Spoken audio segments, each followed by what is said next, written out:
यानी कि आपका पूरा 10 वर्ष हो गया आपका इस फील्ड में काम करते 4 बरस संघर्ष करने के बाद आपका गाना बाजा। रब कहे प्यार भइल कि दूसरे से शादी होता, हो रब कहे प्यार भइल। बहुत मतलब कठिन से कठिन परिश्रम करके इस मुकाम पर अभी तक भाई लोग का आशीर्वाद गाते गाते मतलब थोड़ा भोजपुरी जगत में किस स्टार को, किस फेमस स्टार को आइडल को हम लोग मानते हैं? पवन सिंह को। नमस्कार, प्रणाम, आप सबको स्वागत है। आज हम एक ऐसे शख्स से मिलाने वाले हैं जो पूरे बिहार का यूथ का आइडियल बन चुके हैं, जिनका नाम कोई भी मोहताज नहीं है। इनका हर बच्चा से बच्चा लेकर हर व्यक्ति तक जानता है, जिनका नाम है भोजपुरी जगत का सुपरस्टार सिंगर है अलबेला अशोक जी। आज इनसे मिलवाने वाले हैं। आपका बहुत बहुत स्वागत है हमारे यूट्यूब चैनल में। नमस्ते, प्रणाम। और जो भी इस चैनल के माध्यम से देख रहे हैं इस चैनल को, जो भी तमाम मेरे दर्शकों का बार बार प्रणाम है। सबसे पहले आपसे हम बात करेंगे कि आपका संघर्ष कैसा रहा, क्योंकि आपको बहुत सारा बच्चा जो है आइडियल मानता है, आपको देखता है, आपको सुनता है, आपके जैसा बनना चाहता है। तो वो कैसा आपका संघर्ष रहा इस फील्ड में आने के लिए, वो चीज़ सर आपका जानकारी दी। देखिए, संघर्ष तो मेरा बहुत मतलब मैं बताना चाहूँगा तो लगभग 2-3 दिन लग जाएगा, जितना संघर्ष है मेरा जिंदगी का। बहुत मतलब कठिन से कठिन परिश्रम करके इस मुकाम पर अभी तक भाई लोग का आशीर्वाद से पहुँचे हैं। और मुझे ये मतलब उम्मीद नहीं था कि मैं इतना बड़ा गायक बनूंगा, ये मतलब कुछ हिट होगा गाना। बट भाई लोग का आशीर्वाद, प्यार दुलार इतना मिला कि जब गाना हिट हो गया तो मतलब क्या करूँ, इस फील्ड में मुझे बहुत ही कठिनाई से मतलब परिश्रम करना पड़ा। और मुझे बताने में क्या कहूँ, अगर बताना चाहूँगा तो ऐसे तो नॉर्मली ही बता रहा हूँ जी जी, कि मुझे जब हम मतलब ये कहल नहीं कि भोजपुरी में चल दी भाई की ना, भोजपुरी हिंदी सब रह के चाहिए। भोजपुरी क्या है कि भाई लोग के बहुत ही गाना हमारे सुने नहीं जा, शर्ट सॉन्ग चाहे जो भी ऑर्केस्ट्रा। पहले हमारे गाना RCM से गाना रिलीज हो गया तो ऑर्केस्ट्रा स्टार में लागे, लेकिन हम देखनी कहानी ऑर्केस्ट्रा में कब तक ले जिंदगी रही, कुछ पब्लिक के भी नजर में जाए के चाहिए। तो तमाम गाना RCM म्यूजिक, रिया फिल्म के माध्यम से, और बट मेरे भी चैनल से, बहुत नया चैनल से भी आवता और पुराना भी कंपनी से। और ज़िंदगी का बहुत मेरा सबसे बड़ा एक मेरे मतलब दिल के करीब एक बहुत बड़ा गाना था कि वो रब्बा काहे प्यार भइल कि दूसरे से शादी होता।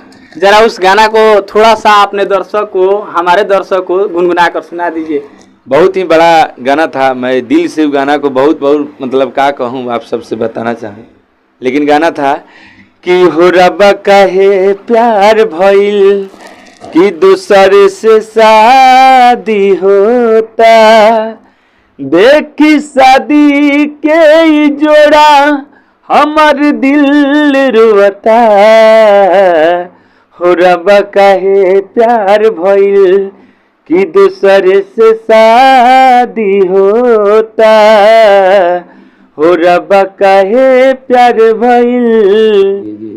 अच्छा, एक बात आपसे पूछना चाहते हैं कि जैसे हमारे जैसा युवा जो है आपको आइडल मानता है, आप भोजपुरी जगत में किस फेमस स्टार को आइडल मानते हैं? देखिए, मानने के लिए तो मैं मेरे से जो भी सीनियर लोग हैं सबको मानते हैं। एक किसी का नाम, किसी को तो गायकी में तो मतलब गाने के मतलब सुर माना जाते हैं, बादशाह माना जाता है, तो पवन भैया को हम लोग मानते हैं, पवन सिंह को। जी, मतलब भोजपुरी के मतलब एगो शेर कही जाला था पवन सिंह के।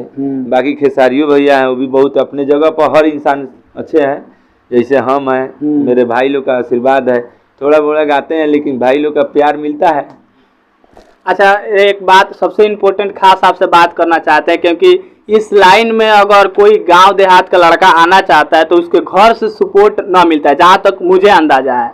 आपका जब इस फील्ड में आप आना चाहे, एल्बम दुनिया में जुड़ना चाहें, तो अब आपको घर से सपोर्ट मिला था कि नहीं मिला था? देखिए, एक बार सपोर्ट मिला था मेरे पापा जी, और मेरे तो बहुत ही अच्छे मेरे चाचा जी थे, जो वो बहुत ही अच्छे व्यास भी हैं और हनुमान जी को आराधना करते थे। उन्हीं के साथ हम आराधना में गाते गाते मतलब थोड़ा गाने का लूर हुआ, तो मुझे पापा जी और चाचा जी और मेरे बड़े भैया बहुत सहयोग किए और कुछ पैसा दिए, और दिल्ली जाकर गाना हम गाए, फ्लॉप हो गया। तब से घर का मतलब कुछ नहीं, पैसा नुकसान हो जाने पर बार बार थोड़ा दिक्कत हो जाता है। तो वो लोग बोला कि मतलब गाना वाना हिट नहीं होगा, छोड़ दो ये लाइन। तो 4 साल मतलब हम अपना करियर में खूब लागे, उसके बाद 16 में गाना हिट हुआ। ताकि भाई लोग का आशीर्वाद मिला, लेकिन घर से सपोर्ट मिला है। और कुछ नुकसान हो जाने पर घर के लोग का भी थोड़ा, जब हुआ गाना हिट हो गया तो सब लोग साथ में, सबसे अच्छा। यानी कि शुरू में जब आप इस फील्ड में कदम रखे तो आपका घर का फुल सपोर्ट था, लेकिन कुछ हासिल न होने के, कोई भी गार्जियन चाहता है कि हमारा बेटा कुछ उन्नति करे, पहली बार में आपका हासिल न मिला तो घर से सपोर्ट खत्म हो गया, लेकिन आपका अंदाज कुछ अलग था, आप बनना चाहते थे कुछ। हाँ। आप कुछ अलग करना चाहते थे, आप इस फील्ड में लगे रहे, संघर्ष करते रहे। 2012 से लेकर 2016 में आप आकर के आपका एल्बम हिट हुआ, जो कि पूरे वर्ल्ड में ये गाना बाजा था। हर कोई इस गाना का दीवाना है, आज भी ये गाना बजता है, ऐसा नहीं है कि आज उसमें गाना नहीं बजता। 4 गाना मेरा था, फुलौना बेचम चौक पर, भातार दुबरा गइल, पूरा एल्बम में हिट था। पूरा में 5-6 गाना था उसमें, बहुत ही पूरा गाना ठीक ठाक चला। उसके बाद लगातार 08 हो गई, एक से बढ़ के गाना आने लगा। आज जाते जाते 2021 में एगो गाना अभी हीरो होंडा वाला गावना करावे 2022 के म्यूजिक डायरेक्टर विकेश भोजपुरिया जी ये भी साथे में थे, और बहुत पूरा टीम का योगदान था। और 2022 में अभी तक ले वो पंटकियाँ अटका दिए थे केन, वो भी बहुत ही अच्छा प्यार दुलार मिला। अभी 2023 में जा रहा है अनार जी खाते खाते, अभी गाना जा रहा है। आपसे जानना चाहते हैं कि अब इस साल 2023 का जो लगन स्टार्ट होने वाला है, ऐसे भी तो लगन स्टार्ट हो चुका है, लेकिन जो गाना बजता है फरवरी से लेकर के छठा मंथ तक, सावन तक बना, भोजपुरी का लेवल यही है, इसी में उठता है कोई भी गाना। इसमें आपका कौन सा प्लान है अपने दर्शकों के लिए? कौन ऐसा बड़ा सा प्रोजेक्ट आप देने वाले हैं? आप ब्लास्ट गाना देने वाला है, जो कि हीरो होंडा था, चाहे वो 2016 का हर गाना ब्लास्ट था, ऐसा कौन सा देने वाला है कि आप फिर से माहौल में आपका फैन जो है, आपको जो आइडल मानते हैं, वो आपको देख करके खुश हो जाए? सब लोग जानते हैं कि अलबेला के ऐसा गाए गए कि साहब एक से एक चटकदारे गाना लेके आते हैं। एक अभी पंटकिया अटका रहे थे, तब 10 टकिया के वो आया है, जो अभी ठीक ठाक चल रहा है, लगातार अभी जा रहा है। देखिए अभी आरसीएम से भी बहुत ही, नेहा राज के साथ एक मेरा बहुत ही अच्छे गाना मतलब आ रहा है, ऑर्केस्ट्रा सॉन्ग। मुझे पूरा आशा है कि भाई लोग का प्यार दुलार मिलेगा। अभी जा रहा है गाना, अभी देखिए अब 20 गो छोड़ल गई है, जिनमें से 100 गो रिस्पॉन्स मिला था भाई लोग से। देखिए आपका कहना है कि बहुत सारा कंपनी से आपका गाना 2023 के लिए ब्लास्ट आने वाला, अपना प्रयास आप अपने फैन के लिए बहुत ज्यादा कर रहे हैं। हाँ, पूरा। अब रहा बात की फैन अपना फर्ज निभाए कि उस गाना को प्रमोशन करे, आगे बढ़ाए। हाँ। और फिर से चटकदारी ना की अब तनका उमे ना सर्टो संग जाई वही सने, चटकदारो जाई वही सने भाई। तो वही तरह सापा एगो अभी एगो ढोली पर कितना गाना चलल है, तो वही पर एगो हमर गाना अभी 22-23 लाख गइल बा। अरे की ढोड़िया चाट तू ए देवरू, बहुत ही गाना साफ देखिएगा इस रिकॉर्ड पर, मेरा चैनल पर। हाँ। मेरे बहुत नए चैनल पर गाना 14-15 लाख चल गया है। हाँ, गया है, देखे हैं। तो आप सब इस गाना को इतना ना गर्दा उड़ा दी कि साहब लगन में ब्लास्ट मार देख रखे। अरे देवर पनाही मोहातारू हो, तावो प्रभाव खाए खातारू हो, अरे की चुमा देवेलू एक दू, लड़की कह रही है, नेहा राज गाई है। अरे की ढोड़िया चाट तू ए देवरू, भतरू चटी है। बहुत ही अच्छा गाना था, लेकिन क्या कीजिएगा भाई, हम गाना गाते हैं तो हमें पता है कि देखिए आप लोग अभी एक मेरा गाना बहुत ही भातार के पसंद पड़ेला, बहुत ही अच्छा पारिवारिक गाना है, लेकिन जानते हैं देखे हैं आज 8 घंटे में अभी 800 व्यू है, बताइए। समाज जो दर्शक जो सुनना चाहता है, कोई भी कंपनी है, आप घाटा का रोजगार नहीं करता है, लेकिन जिस तरह से दर्शक खोजेगा उस तरह से आप परोसिएगा, जैसा आपका फैन चाहेगा वैसा आप परोसिएगा। ऐसा बात नहीं है कि हम गाने वाले का दोष इसमें नहीं है, सुनने वाला का दोष है। आज देखिए ढोड़ी पर कितना गाना है, सब लोग हिट करा दिया, लेकिन अच्छा गाना को अच्छा लोग प्रमोट नहीं कर रहा है। लेकिन यही हम चाहेंगे कि आप लोग साफ सुथरा सुनाएं, तो हम लोग साफ सुथरा सुनना। अगर दर्शक आप लोग से कहना चाहते हैं कि अगर आप लोग साफ सुथरा सुनना पसंद करेंगे, इनका बहुत ऐसा गाना है, देवी गीत है, ऐसा पूर्वी गजल और सुकल बेला सुन लीजिएगा, सर्च मारिएगा निर्गुण करके एक गाना मेरा आया है।